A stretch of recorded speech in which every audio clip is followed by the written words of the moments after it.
tá certo?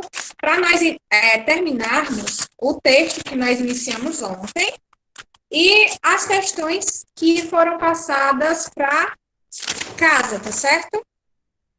Então, já peguem aí o livro para a gente iniciar essa leitura, tá certo? Deixa eu só aqui pegar o meu livro. Vamos lá. Nós encerramos ontem a leitura do texto na página 158, pessoal. Certo?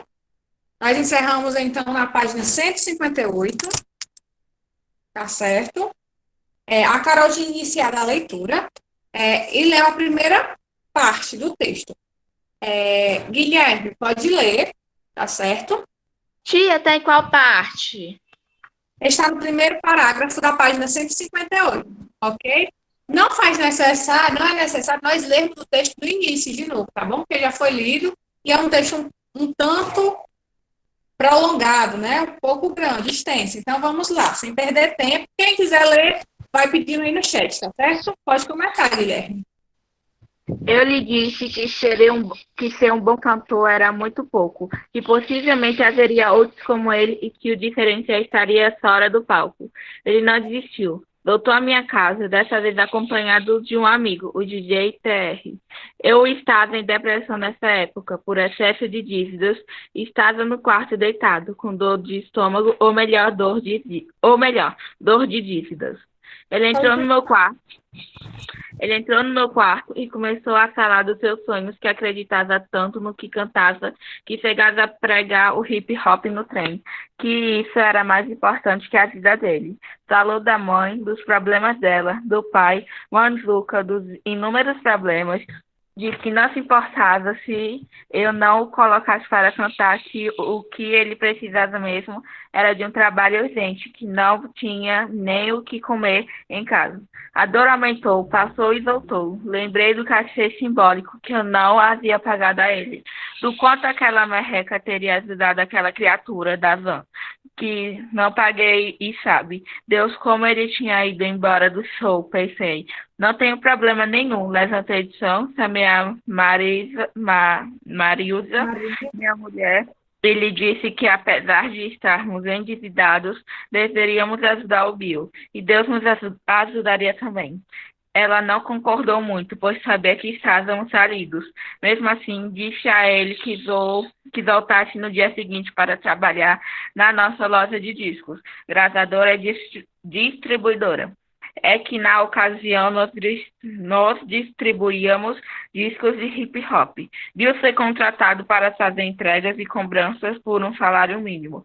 Naquelas circunstâncias, posso afirmar que foi uma contratação milionária, a peso de ouro. No dia seguinte, levando meu filho à escola, passei na porta da loja. Lá estava o Bill, sentado na porta 1h30 antes da hora combinada. Concluí. Esse negrão é um chato. Passei batido e nem falei com ele. Só que o tempo mostrou que ele tinha um grande senso de disciplina, pontualidade, inteligência, coerência, dedicação, concentração e, sobretudo, obstinação. Um verdadeiro obstinado. Eu sabia que aquele rapaz deveria ser rapper. Ele queria fazer rap, gravar CD. Era a única coisa que ele queria. Ele tinha esse sonho e acreditava que eu era o caminho. Por outro lado, eu não poderia me arriscar a gravar um artista de rap no estado como o Rio, a terra do funk. Serão investimentos sem retorno, serão tiros sem alvo.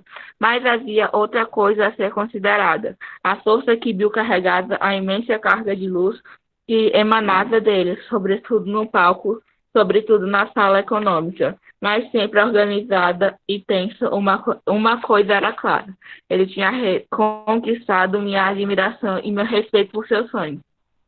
Aceitei embarcar no sonho dele, mas impus uma em que não, mas impus uma condição: não existirá um contrato. O dia em que você achar que não mereço mais seu respeito, eu disse, é porque você não merece mais o meu. Fechado? Ele concordou, fechado. O trabalho do Bill era basicamente varrer a firma, entregar discos, fazer cobranças ir ao banco, ligar para os clientes, atender ligações, tirar xerox, ir ao correio, pegar discos de São Paulo, organizar estoque e pressionar os nossos vendedores. Certa vez, o gerente de uma loja do Shopping Rio Sul ligou perguntando se o Bill era realmente nosso cobrador. Marilda disse que sim. Ele pediu que não mandasse mais cobrar, porque ele era muito mal educado. Como o cliente tem sempre razão, decidimos que Bill não cobraria mais nada. Mas naquela loja, e quem sabe, em nenhum lugar, conversaríamos com Bill quando ele voltasse do shopping para decidir o que fazer. Bill, o gerente do Rio. E aí, alguém pediu para ler no chat, tá certo? Foi eu, tia. Pode continuar. Bill, o gerente do Rio Sul reclamou de você. Disse que você é mal educado. O que houve? Perguntou a chefe dele, Marilza. Calmamente, ele respondeu. Ele está devendo há 4 meses. Eu disse que só ia sair da loja com o dinheiro. E ele pagou. Tá aqui. Assunto encerrado. Bill virou nosso cobrador oficial. Por mais equilibrado que ele parecesse, era visível a ansiedade para gravar seus discos. Sempre que possível, Bill jogava uma indireta.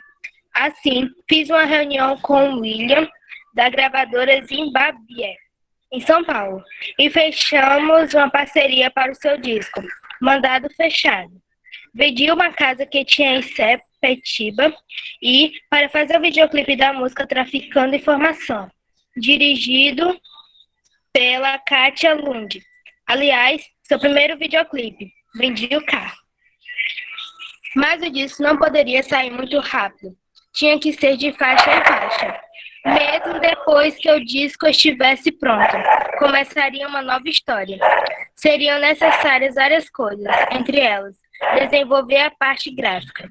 Tudo isso exigiria dinheiro. Enquanto o trabalho ia rolando, o sonho ia aumentando. Dia 2 de junho de 1999, Bill desembarcou na rodoviária Novo Rio, trazendo um carregamento de CDs de São Paulo. Pegou um táxi até Madureira para mais uma jornada de trabalho. Como sempre acontecia, descarregar, separar e entregar, independentemente do sono e da viagem mal dormida. Fiz a minha cara de feliz, pois muitos clientes esperavam CDs nas lojas. Afinal, era a chegada triunfal do sobrevivendo no inferno, que me tiraria também do inferno. Comecei a cantar de felicidade em tom alto.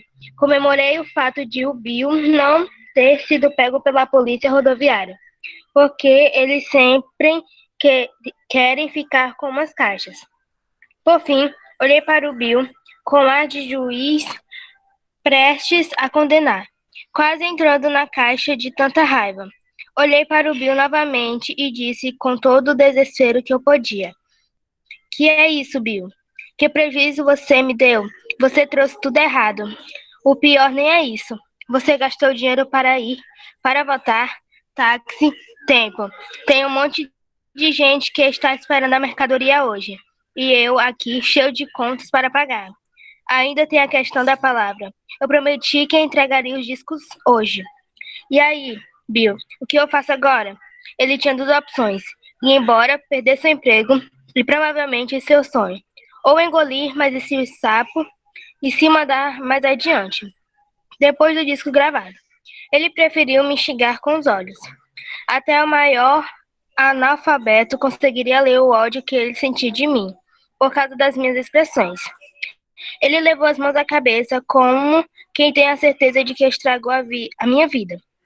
Baixou os olhos e disse, quase sussurrando, foi mal, eu vou voltar, agora, para trocar a mercadoria.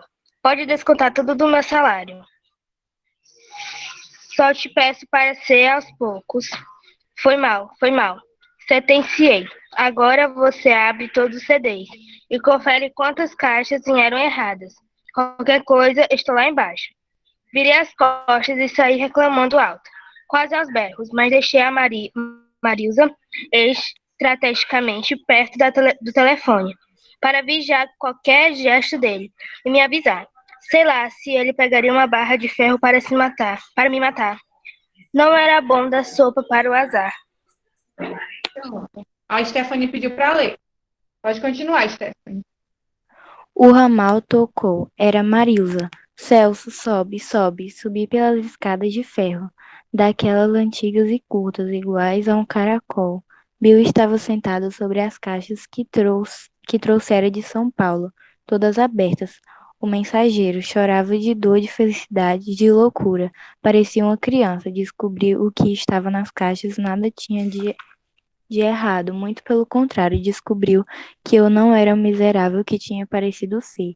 Eu só queria que ele descobrisse com seus próprios olhos que as caixas traziam nada além da sua arte, da sua obra, do seu sonho. Era um momento que deveria ser dele com ele mesmo. Imagino que deve ter refletido sobre a viagem, que estivera todo o tempo com a sua obra sem saber que já era um artista. Quando subi, ele não conseguia se levantar. Suas forças pareciam ter sido consumidas pelas caixas de papelão sob seu corpo. Bill me olhou, se levantou, me abraçou, ainda emocionado. Não sabia ou não tinha o que dizer. Mas eu tinha. Olhei fixo para aquele jovem perfeccionista que raramente vacilava e disse: A partir de hoje você não carrega mais a caixa aqui. Bill, nem viajo para buscar discos. A partir de hoje você passa a ser o artista dessa gravadora. Nada que pudesse ser dito substituiria a força naquele que aquele momento proporcionava. Proporcional. A essa altura, as pessoas que faziam parte da nossa família já participavam daquela telenovela. Então, todos desejaram a ele boa sorte e sucesso na vida. Nada mais precisava ser dito. Ele tinha que ir para casa e deixar o tempo passar, curtir, pensar, planejar o novo curso da sua vida. Mesmo assim, eu disse que ele não esquecesse do seu sucesso. Representaria incondicionalmente o ódio dos desafetos e o desconforto dos amigos, que ele teria que preparar para um caminho diferente daqueles que todos os grupos tinham escolhido, que ele não deveria só denunciar, mas mostrar caminhos, criar alternativas, botar a cara. Isso sim faria diferença. Empolguei-me e fui além. Disse que ele precisaria ficar atento e se preparar, porque o sucesso traria muitas coisas boas, mas traria a carga negativa de todos que gostariam de estar no seu lugar ou ao seu lado. Sem sucesso, a essa altura, ele não estava escutando mais nada. Pegou uma caixa com 25 CDs, um vale-transporte e partiu para a Cidade de Deus. Ali começou a grande mudança na minha vida, na vida do Bill, na vida da Cidade de Deus. Hoje aquele Alex é o Bill, que o Brasil inteiro respeita e que parte do mundo conhece. Hoje posso afirmar que o Bill é um homem, outro homem. Daquele tempo só sobraram meus maiores méritos, a humildade, a simplicidade e a sua dedicação verdadeira ao povo das cabeças de porco. Muito bem. É só para encerrar aí, né? Como eu sei que muita gente talvez não conheça esse rapper. Bem aí no Aprenda Mais, nessa mesma página que a Stephanie leu, tem um quadro, certo? Que diz assim: MV Bill é carioca da Cidade de Deus, onde mora até hoje, com um repertório musical marcado pela denúncia social e política. Tornou-se um dos mais famosos e respeitados rappers do país. Recebeu vários prêmios por sua atuação no movimento hip hop, como destaque do ano do Fundo das Nações Unidas para a Infância, em 2004, e em 2003, como um dos rappers mais politizados dos últimos 10 anos. Prêmio também concedido pela Unicef.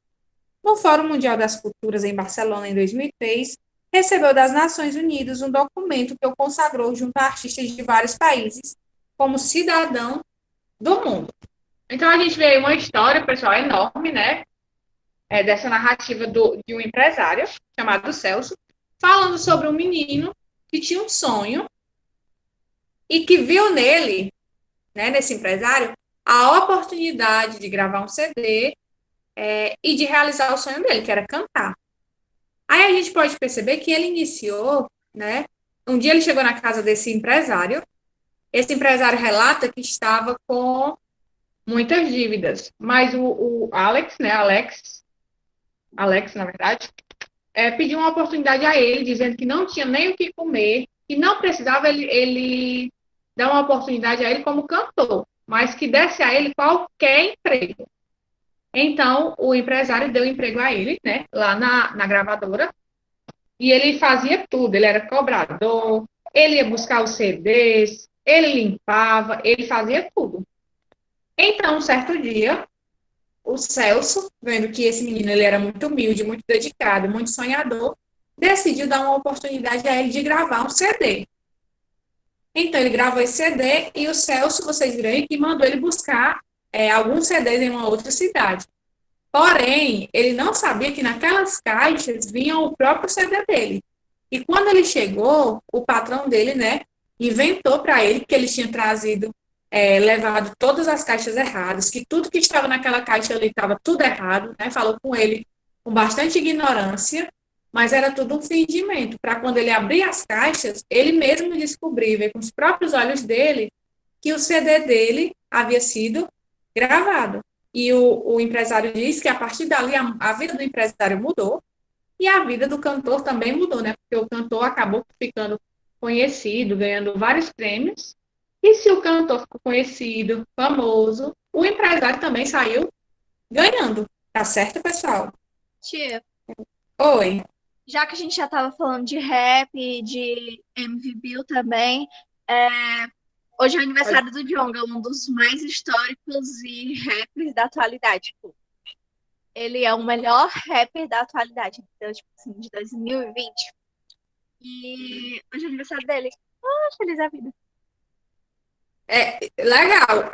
O que a Carol tá falando, esse rap, né? Um rap da atualidade. Esse aqui É da o nossa Djonga. história, esse aqui começou lá na década de 90, né? E ganhou vários prêmios aí. E esse estilo musical vem se perpetuando, sofrendo preconceito até hoje, né?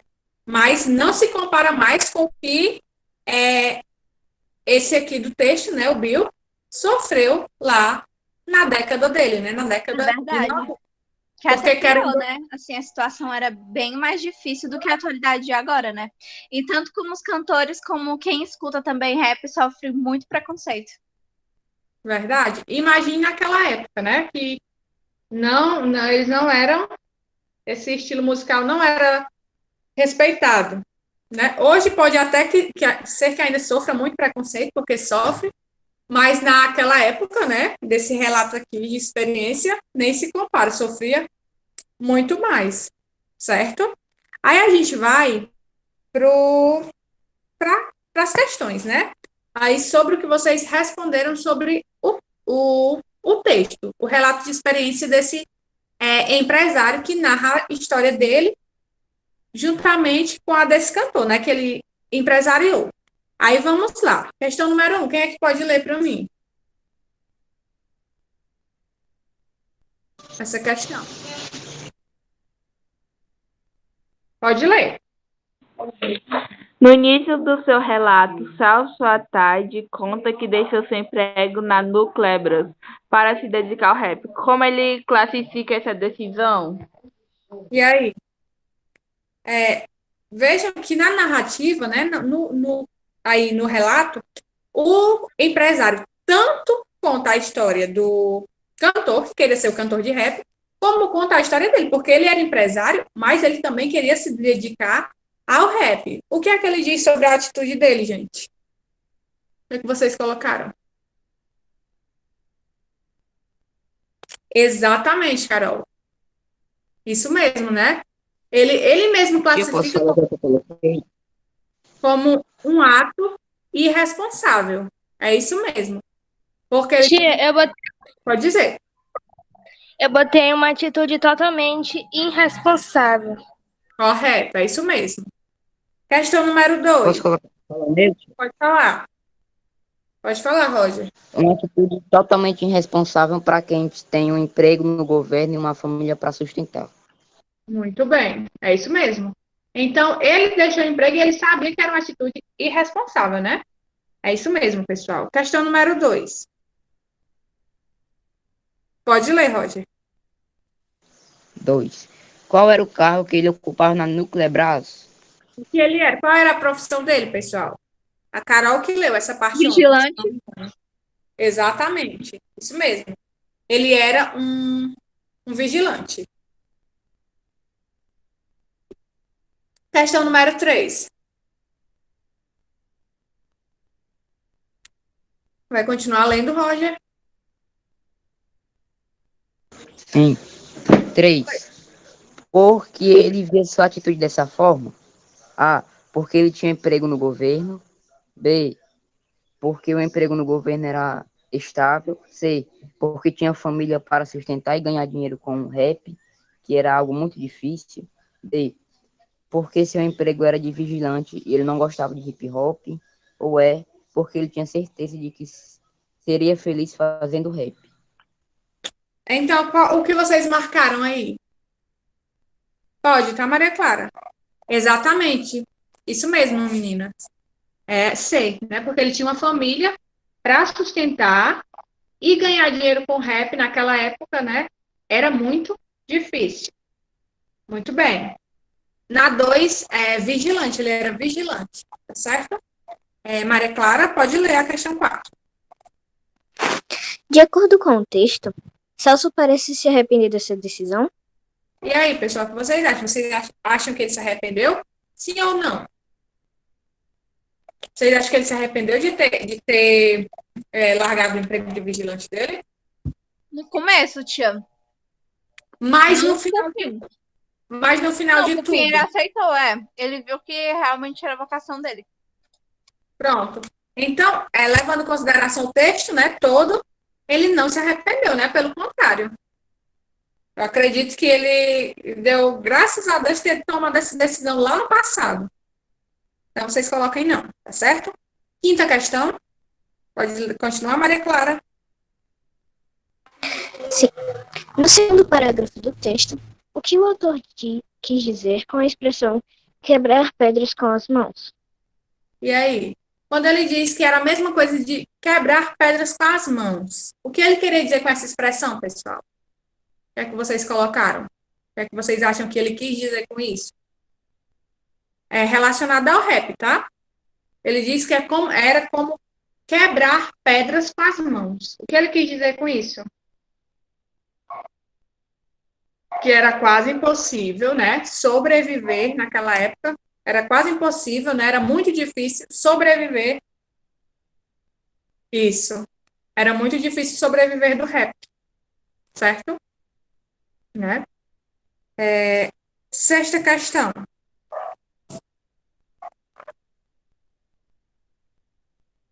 Maria Clara, alguém que queira ler? Qual foi a primeira oportunidade que Celso deu a Alex Pereira? Então, pessoal, qual foi a primeira oportunidade? Eu acho que está no início do texto também, foi a Carol que leu ontem. Qual foi a primeira oportunidade que o empresário deu ao Alex Pereira? Isso.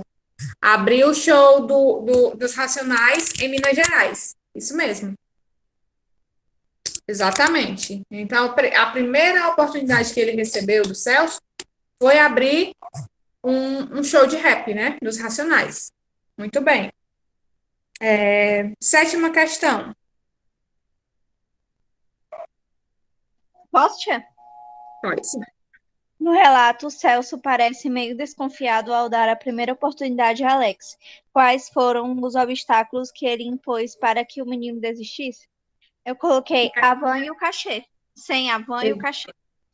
Exatamente. Vocês veem que até quando o Alex chega pela segunda vez na casa dele para falar com ele, ele se arrepende de não ter dado o cachê, né? E de não ter mandado uma van para buscar o menino. Porque ele poderia muito. Pode falar. Porque ele viu que o menino trabalhava para poder sustentar a família, porque basicamente era uma família com condições ruins, e ele tinha que dar de comer a família. E depois que ele foi perceber também o talento dele.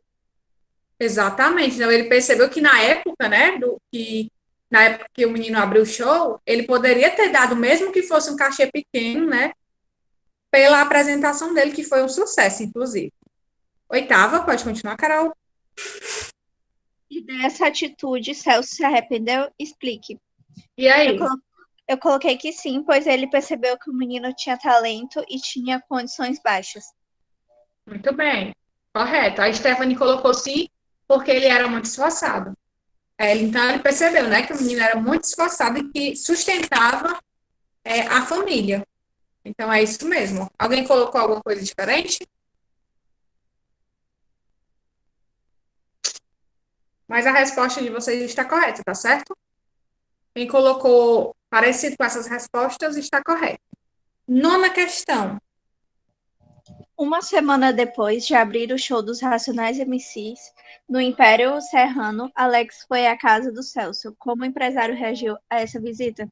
Eu E coloquei aí? assim que ele ficou surpreso, pois estava em depressão e endividado. Pronto.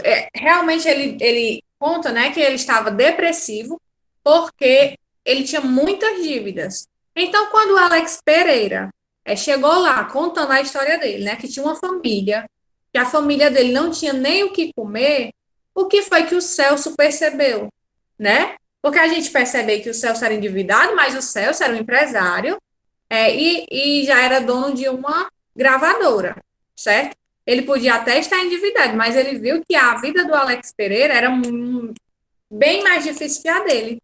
Então, ele diz no texto que ele percebeu o quê? Que ele nem tinha motivos para quê? Pra que. Oh, peraí, tinha que eu ia dizer que no caso ele colocou ele empregado na sua gravadora. Exatamente. Então, ele não tinha motivos, ele percebeu que não tinha motivos para ficar deprimido, né? O menino tinha uma situação muito mais difícil que a situação dele, certo? Então, vocês vão colocar isso. Ele percebeu que não tinha motivos para ficar deprimido, certo? Questão 10. Que palavra Celso utiliza para identificar o cachê e o dinheiro da van que não pagou Alex? O que ela significa? Eu coloquei simbólico, tia. Pronto, mas ele diz que ele poderia ter dado um cachê simbólico a ele mesmo. Aí ele chama esse cachê por uma expressãozinha. Que expressão é essa? Vocês conseguem lembrar? Ele chama, gente, esse dinheiro aí, né? Esse cachê simbólico, de merreca. E o que é que significa essa expressão? Merreca, o que é que significa? Pouca coisa. Exatamente, né? Que era pouca coisa, era pouco dinheiro, ele poderia ter dado, ele não deu, para botar dificuldades para o menino não querer ir, né? Abrir o show. Então vocês vão colocar isso. Merreca significa pouca coisa, pouco dinheiro, certo? Para encerrar essa atividade, tem aí uma questão, né? A questão 11, que vai trazer aí sobre um livro, tá certo?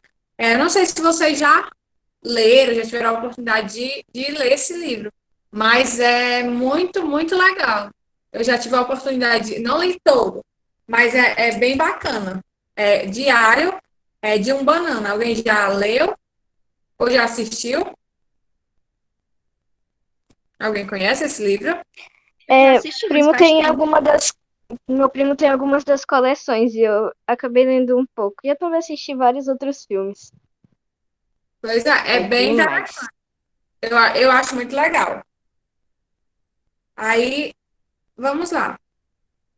Só contando, pessoal, do que é que se trata o filme, tá? É um diário de um menino que vai contando a vida dele. Mas é bem divertido, tá certo? Por isso que está nesse capítulo, né? Porque é um relato de experiência. E para que um maior exemplo de relato de experiência do que um diário onde você conta a sua vida, né? Eu acho que hoje em dia mal as pessoas têm diário. Antigamente aqui era uma moda as pessoas escreverem em diários, né?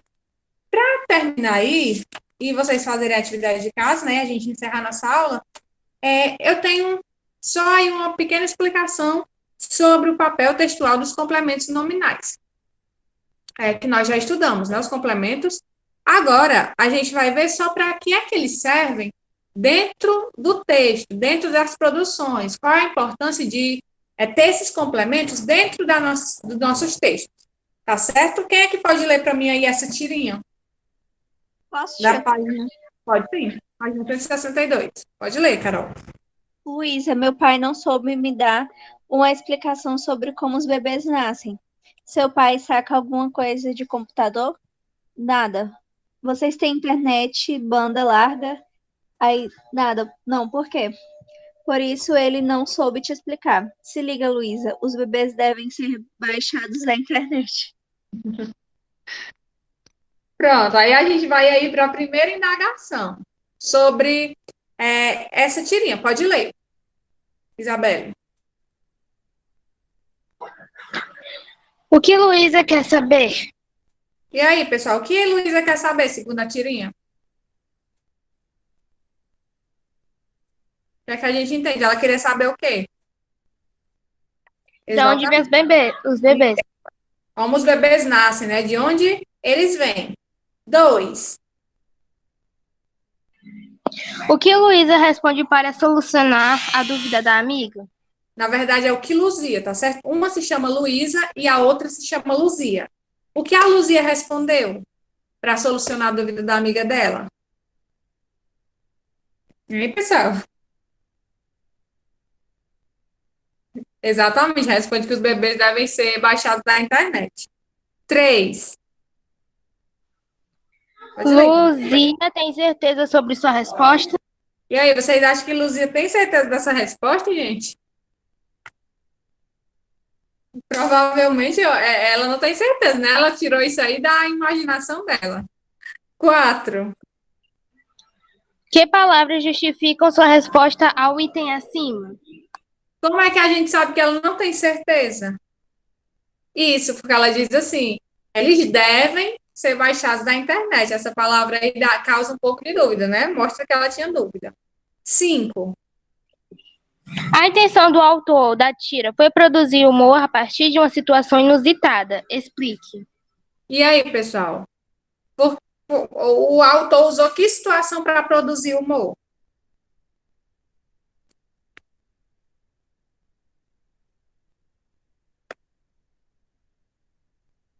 Qual é a situação que o autor usa?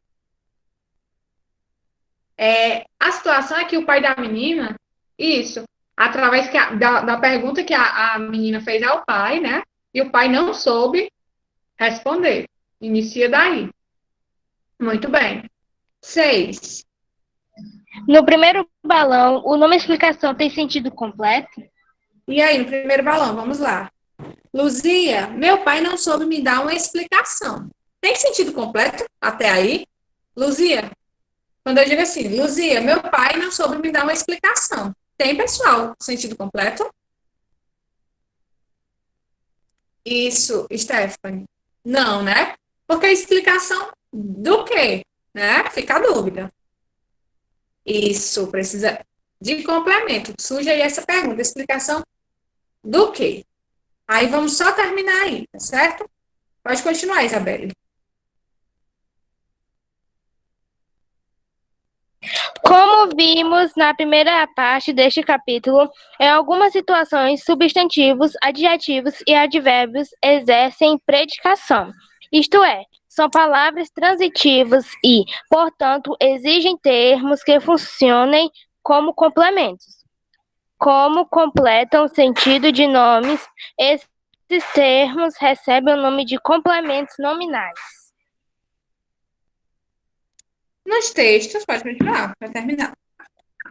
Nos textos, os complementos nominais exercem uma função muito importante. Eles podem retomar, resumir ou mesmo ampliar uma informação passada anteriormente. Além disso, sua utilização pode indicar o posicionamento crítico do autor do texto. Para entender isso, analise as frases a seguir, observando os complementos nominais destacados. Pronto. Então, é só falando aí que o complemento, né, tem muita importância. Por quê? Porque ele pode retomar um termo, tá certo?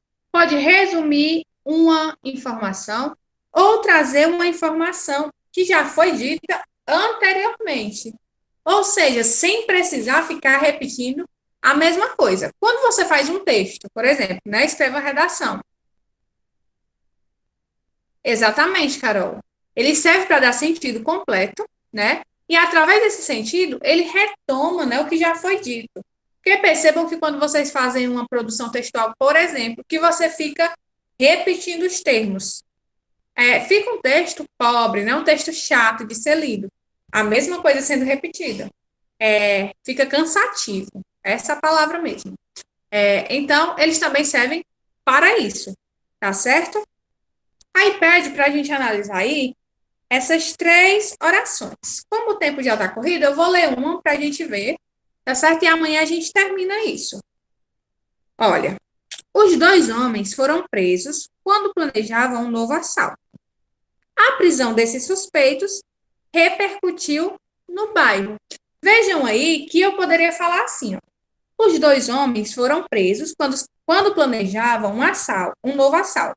A prisão dos 2 homens repercutiu no bairro. Não ficaria uma coisa repetitiva? Então, ao invés de repetir o termo, ele usou o quê? Desses suspeitos. Primeiro ele usa os 2 homens, depois ele usa a expressão desses suspeitos, para referir-se aos homens, tá certo? Então, o complemento nominal tem aí também essa função, tá certo? De retomar coisas que já foram ditas anteriormente para que o nosso texto não fique cansativo. Ok, pessoal? Vocês vão fazer as atividades aí das páginas 165 e 166. Tá certo? Coloca só o número. Pessoal, coloca o número de vocês no chat, tá certo? E a nossa aula de hoje foi essa. Espero que vocês tenham gostado. Um beijo e até amanhã. Tchau, professor. Tchau, tia. Tchau. Tchau, tia. Tchau. Não esqueça de deixar o número, tá? No chat.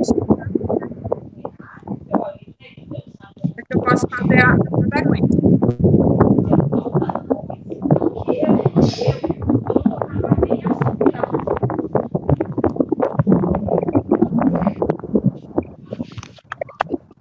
Guilherme. Gente, olha